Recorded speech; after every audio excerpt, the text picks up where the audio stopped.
J'avais 8, 10 et 13 ans. Et on allait, oui, au château de Monsieur Mitterrand. De Monsieur Mitterrand? Oui. Monsieur Mitterrand était présent?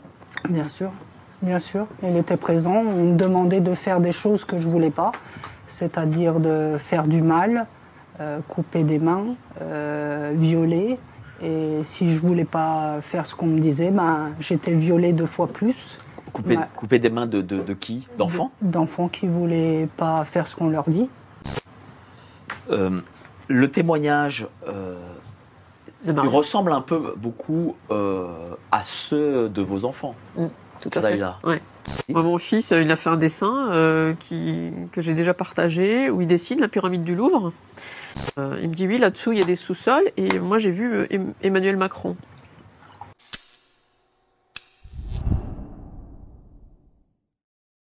Maria, vous étiez pris en main, si je puis dire, par des réseaux. Est-ce que c'était des réseaux, par exemple l'ASE?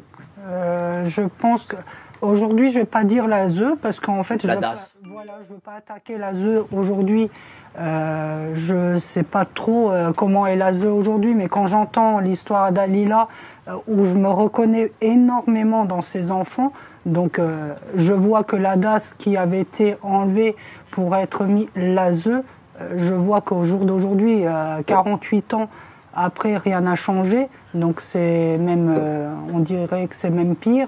Et oui, je reconnais là-dedans le réseau, puisque moi, quand j'étais à l'ADAS, on nous emmenait à un château. Un château, d'accord. Oui. Qui ont? C'est-à-dire des éducateurs? Les éducateurs, les directeurs du foyer où on était. Donc on allait dans des châteaux, je voyais ce qui se passait, les enfants qui... Qu'est-ce que vous voyez? Des enfants qui disparaissaient.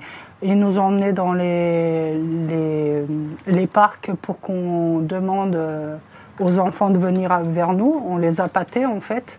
Après, les assistantes sociales accusaient les parents comme quoi ils ne s'occupaient pas des enfants, alors que c'est pas vrai. C'est l'ASE, l'ADAS, qui les kidnappait en fait. Et on allait, oui, au château de Monsieur Mitterrand. De Monsieur Mitterrand? Oui. Dans la Nièvre? Non, à Château-Chinon. Ah oui, pardon, château. Je suis pas très bon en géographie. Château-Chinon. Hein. Je suis désolé. Ouais. Je suis désolé. Ouais. De Mitterrand. Oui. Oui. Donc il y a beaucoup de... J'ai beaucoup de cassettes vidéo aussi, qu'à l'époque c'était des cassettes vidéo, où on me demandait souvent de chanter pour ces gens-là, des gens très importants, que j'éviterai de citer les noms parce que au jour d'aujourd'hui, je ne sais pas ce qu'on ferait si... Monsieur Mitterrand était présent? Bien sûr, bien sûr. Il était présent. On me demandait de faire des choses que je ne voulais pas, c'est-à-dire de faire du mal, couper des mains, violer. Et si je ne voulais pas faire ce qu'on me disait, ben, j'étais violée 2 fois plus. Couper des mains de qui? D'enfants? D'enfants qui ne voulaient pas faire ce qu'on leur dit.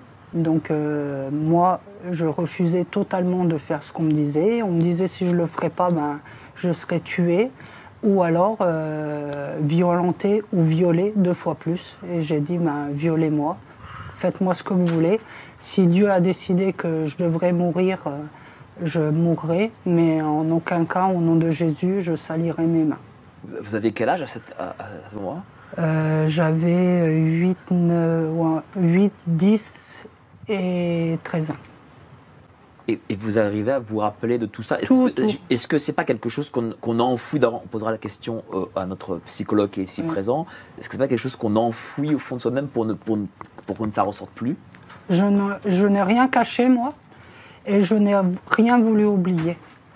Pour la simple raison parce que j'avais mes petites sœurs derrière qu'il fallait que je sauve. Et qu'à chaque fois en fait, je savais que déjà mon frère et ma sœur qui étaient avec moi, j'étais tout le temps celle que, même si j'étais plus petite, je voulais les défendre à chaque fois. Et moi, j'ai toujours eu la foi. Donc, pour moi, fallait pas laisser ça comme ça. Et moi, à aucun moment, j'ai oublié tout ce que j'ai vécu. Rien. Le seul truc, c'est que il y a des choses, encore aujourd'hui, que je parle pas et que je dis pas. Pourquoi? Parce que j'enverrai la moitié de Nevers en prison. D'accord. Ouais. Le témoignage il ressemble un peu beaucoup à ceux de vos enfants. Tout à fait. Oui, tout à fait. Est-ce qu'ils ont aussi, on les emmène aussi à ce type d'endroit où ils doivent faire des choses? Oui, tout à fait. Ils m'en ont parlé. Ils ont osé me parler de lieux très très connus avec. Voilà, je peux vous le dire si vous voulez. Allez-y. Moi, mon fils, il a fait un dessin que j'ai déjà partagé où il dessine la pyramide du Louvre. Et il met une flèche sous la pyramide du Louvre. Et il me dit que sous cette pyramide, il y a une autre pyramide à l'envers. Il n'y a jamais été, officiellement. Donc je lui dis en effet, oui, il y a bien une autre pyramide. Il me dit, bah voilà, là, tu vois, il y a des morts. Et il a écrit mort. Il m'avait demandé de lui écrire mort à un autre endroit. Il a recopié. Et je lui dis, mais attends, il me dit, oui, là-dessous, il y a des sous-sols. Et moi, j'ai vu Emmanuel Macron. Je lui dis, pardon, Emmanuel Macron, mais c'est qui Emmanuel Macron? D'où tu connais Emmanuel Macron? Il me dit, bah, c'est le président de la République, maman. Donc il m'a dit que là, il y avait des morts, il y avait des rituels.